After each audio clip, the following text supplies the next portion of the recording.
ऐकताय? धनाच्या ठिकाणी जाग केली. अर्थ मूलम जगत. पैशाशिवाय जग चालणार नाही.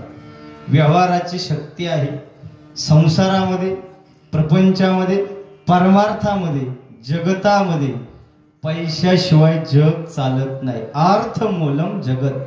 धर्म, अर्थ, काम, मोक्ष 4 पुरुषार्थ आहे. मग हे 4 पुरुषार्थ साधत असताना तुकोबाराय म्हणतात अर्थ पैशाशिवाय जग चालणार नाही. मग व्यवहाराच्या माध्यमातून कधी कुणाला या हातानं फसवलं जाणार नाही. आम्हाला जाग केलं. जोडून या धन उत्तम व्यवहार. जोडून या धन उत्तम व्यवहार. दास विचारे वेश करी. वो दास विचारे वेश करी. वो दास विचारे वेश करी. एक धनाच्या ठिकाणी जागा राहा. कुठून येतं, कसं येतं, कसं मिळवलं पाहिजे, जागा राहा. 2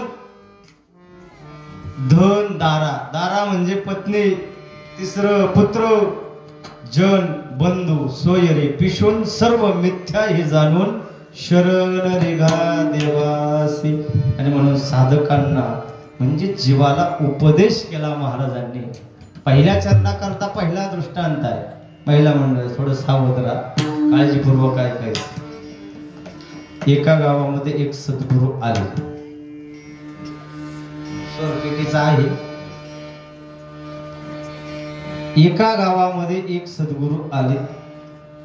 सद्गुरू आल्यानंतर त्या गावामध्ये त्या सद्गुरूंचे अनेक शिष्य. पहिला, दुसरा, तिसरा, चौथा 4 शिष्य. पहिला आला, दुसरा आला, तिसरा आला, चौथा पण आला. पण सद्गुरूंनी एका शिष्याच्या हातावर एक विशिष्ट स्वरूपाची वस्तू दिली आणि सांगितलं, बाबा 4 दुकानामध्ये जा, त्याची किंमत कर, पण वस्तू विकायची नाही. 4 दुकानामध्ये जा, किंमत कर, वस्तू विकायची नाही. आता त्या शिष्यानं ठरलं. वस्तू उचलली.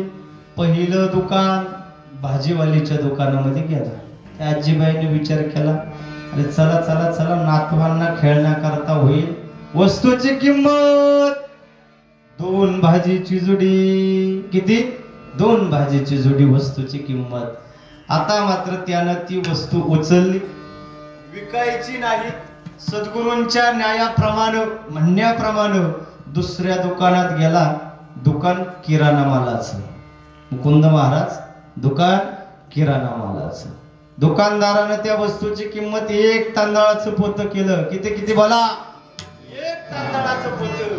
त्यानं ती वस्तू उचलली, तिसऱ्या दुकानामध्ये गेला. आता मात्र त्या ठिकाणी सोनाराचं दुकान. पहिला मंडळी सोनाराच्या दुकानामध्ये गेला. वस्तूची किंमत, सोनाराला जाणीव झाली काहीतरी विशिष्ट वस्तू आहे, पण किंमत करता येत नाही. वस्तूची किंमत 10,000 रुपये केली. बोला बोला, 10,000 रुपये. आता वस्तू विकायची नाही. त्यानं ती वस्तू उचलली. 4थं दुकान हिऱ्याच्या बाजारामध्ये गेला. पेढीवर हिरा ठेवला. काचेच्या पेढीवर हिरा ठेवला. व्यापाऱ्याच्या मुखातून शब्द गेला, वस्तूची किंमत 5 लाख रुपये. आश्चर्याचा धक्का बसला. अरे अरे अरे, पहिल्या ठिकाणी किंमत, बोला बोला बोला, 2 भाजी, दुसरं 1 तांदळाचं पोतं, तिसरं 10,000 रुपये सोनं, 4थं 5 लाख रुपये. आश्चर्याचा धक्का सद्गुरूंना आला. सद्गुरूंना 4ही ठिकाणाच्या किमती सांगितल्या. 2 भाजीची जोडी, 1 तांदळाचं पोतं, 10,000 रुपये सोनं, 5 लाख रुपये. आता त्या सद्गुरूंनी त्या शिष्याला उपदेश केला. तो उपदेश आपल्याला ऐकायचा आहे. बाबा, पहिल्या ठिकाणाची किंमत काय? तर नरदेह प्रत्येकाला मिळालेला आहे. पण 2 भाजीची जोडी म्हणजे काय? ज्यांना देहाचं महत्व कळलं नाही, कुठंतरी वाम मार्गाला चाललाय, चुकीच्या मार्गाने चाललाय, अविचारानं चाललेला आहे, कुठंतरी व्यभिचाराकडे चाललाय, कुठंतरी व्यसनाधीनतेकडे चाललेला आहे. आयुष्याचं मूल्य काय? 2 भाजीची जोडी. त्यांच्या आयुष्याची किंमत मामूली स्वरूपाची आहे. 2 भाजी. आता दुसरी किंमत एक तांदळाचं पोतं. किती आहे? एक तांदळाचं पोतं. मग आता एक तांदळाचं पोतं म्हणजे काय महिला मंडळी? जन्म मिळाला हो, पण नुसताच राबराबपणे, तुकोबराय म्हणतात, नुसताच राबराबपणे गाढवा सारखा संसार चालू आहे. कशासारखा? गाढवासारखा संसार. त्यांच्या आयुष्याचं मूल्यांकन एक तांदळाचं पोते. आता नवीन लग्न झालं, तुमचे झालेत का? माझं झालं नाही म्हणून विचारते. तुमचं झालंय का? अरे बोला ना, हा किंवा नाही.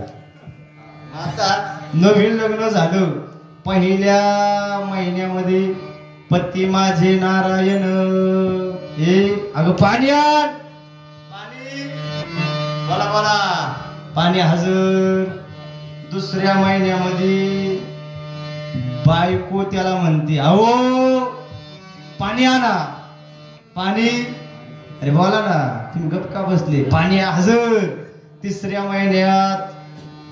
महिन्यात नारायण म्हणतो पहिल्या महिन्यातला, अगं पाणी आण. ती म्हणते तुम्ही पण प्या, मला पण.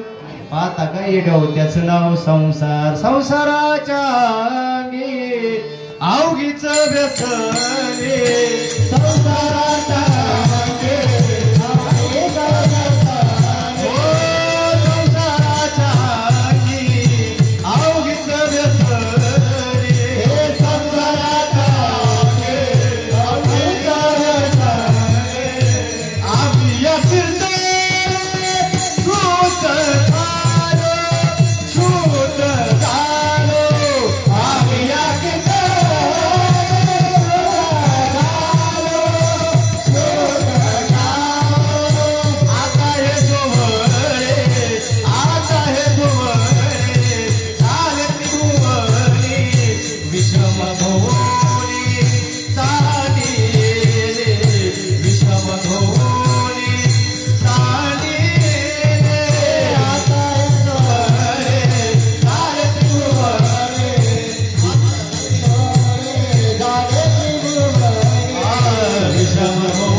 संसाराच्या नावे अवघीच व्यसने, आम्ही या कीर्तने शुद्ध झालो.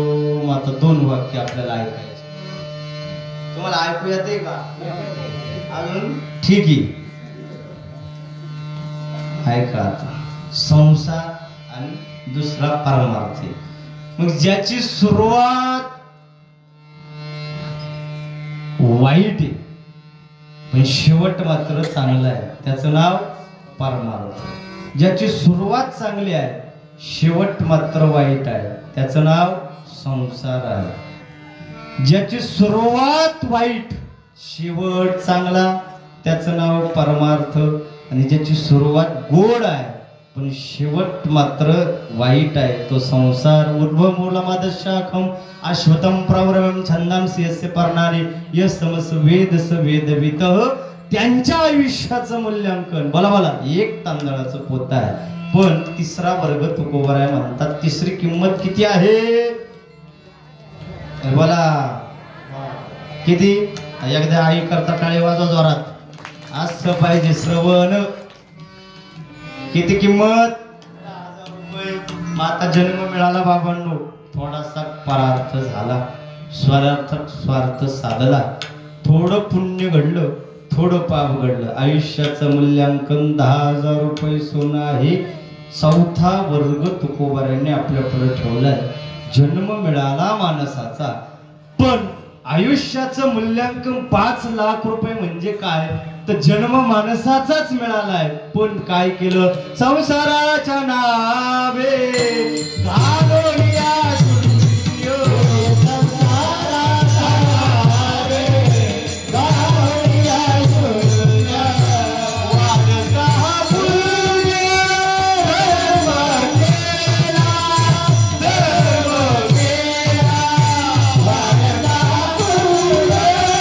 धर्म केला, वाढता पुण्य धर्म केला.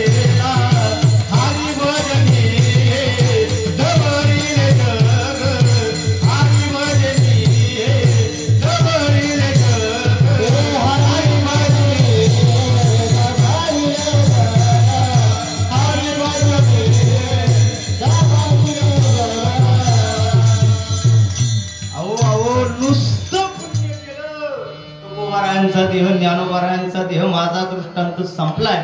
मला सिद्धांत आपल्या पुढे ठेवायचा आहे. चला चला मायबाप मंडळी, ज्यांच्या आयुष्याचं मूल्यांकन व्यभिचाराकडे आहे, व्यसनाकडे आहे, त्यांच्या आयुष्याची किंमत 2 भाजीची जोडी, 1 तांदळाचं पद, 10,000 रुपये सोनं, 5 लाख रुपये आहे. मग तुकोबाराय साधकांना विनंती करतात, बाबांनो आयुष्याचं महत्व समजून घ्या, अन्यथा आयुष्याचा नाश होईल. तुम्ही मात्र तुकोबाराय म्हणतात महत्व समजून घ्या. अभंगाच्या पहिल्या चरणात आता तरी पुढे हात उपदेश, आता तरी पुढे हात उपदेश, आता तरी पुढे हात उपदेश, आता तरी पुढे हात उपदेश. हे नका करुणास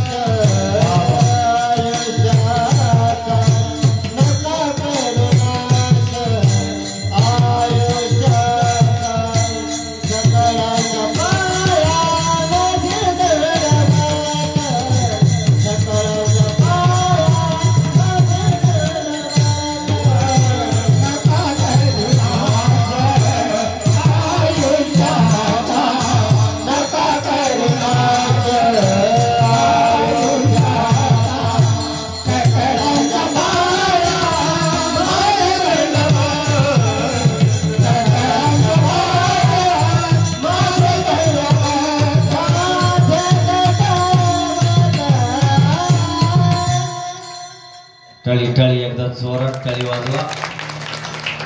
सुंदर. सकळाच्या आता तरी पुढे, आता हा जो शब्द आहे तो सावध करणार आहे. महिला मंडळी, 6माही परीक्षेला तुमच्या मुलाला मार्क कमी पडले, आई पोराला काय म्हणते, बाबा वार्षिक परीक्षा जवळ आली, 1 महिना राहिलाय, आता तरी म्हणता का नाही, आता तरी अभ्यास, नाहीतर नापास होशील. कोण म्हणते, आई. कोणाला म्हणते, मुलाला. मग तुकोबाराय आपल्याला म्हणतात, कारण तुकोबारायांकडे वात्सल्य भावना आहे. समाजाचं चांगलं झालं पाहिजे, समाज चांगल्या मार्गाला लागला पाहिजे, तुकोबारायांना वाटलं, आणि म्हणून हे फक्त संत करू शकतात. आणि म्हणून तुकोबाराय म्हणतात आता तरी. हा जो शब्द आहे महिला मंडळी, हे थोडा अवघड आहे, पण ऐका. तरी हा शब्द तो निर्देश करणार आहे, काहीतरी दाखवले. पुढे हा शब्द जो आहे तो मागे काहीतरी घडले, मागे झाले ते पाहू नका, पुढे जामीन आहे तुका. आणि हाची याचा अर्थ याच्याशिवाय दुसरा मार्ग तुमच्या जीवनामध्ये नाही. आता तरी पुढे हाची उपदेश, नका करू नाश आयुष्याचा. आता एखादा संप्रदाय जर तयार झाला तर त्या संप्रदायाची काही वैशिष्ट्य असतात. वारकरी संप्रदायाची काही वैशिष्ट्य आहे. आता वारकरी संप्रदायाची काही वैशिष्ट्य, पहिलं वैशिष्ट्य आहे पंथाची देवता, दुसरं पंथाचे संत, तिसरं पंथाचे ग्रंथ, 5वं आहे चौथं पंथाचे तीर्थक्षेत्र, 5वं आहे पंथाची साधना. काय काय काय काय? संत, पंथ, ग्रंथ, भगवंत. काय काय काय? एवढं सोपं का बुवा? आम्हाला हे एवढं सोपं नाही. ते संत, पंथ, ग्रंथ, भगवंत. पंथाची देवता, पंथाचे संत, पंथाचे ग्रंथ, पंथाची तीर्थक्षेत्र, पंथाची साधना. मग वारकरी संप्रदायाचे पहिलं वैशिष्ट्य जे आहे, पंथाची देवता, बळ्या माझा पंढरी राव, सोया देवाचाही देव, सोया देवाचाही देव, सोया देवाचाही देव, बळ्या माझा पंढरी राव, सोया देवाचाही देव,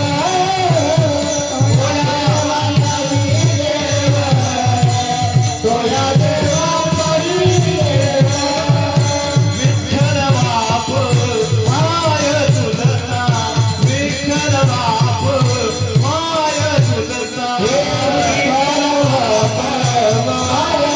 तुलका विठ्ठल माता पावन तुलका विठ्ठल भगिनी आणि माता आणि माता विठ्ठल वीर काय नाही होता तुकावरे आता नाही दुसरे विठ्ठल पुरीचे दैवत विठ्ठल पुरीचे दैवत विठ्ठल पुरीचे दैवत विठ्ठल पुरीचे दैवत पुरीचे दैवत विठ्ठल तुकावता पुरुषार्थ आवडे मात विठ्ठलाची आवडे मात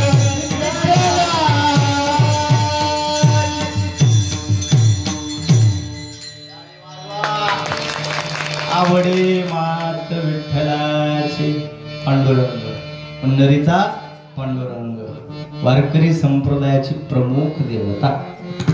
दुसरं वैशिष्ट्य आहे वारकरी संप्रदायाचे संत. आता वारकरी संप्रदायाचे संत काय करतात हो? महिला मंडळी पुरुष वर्ग इकडे इकडे इकडे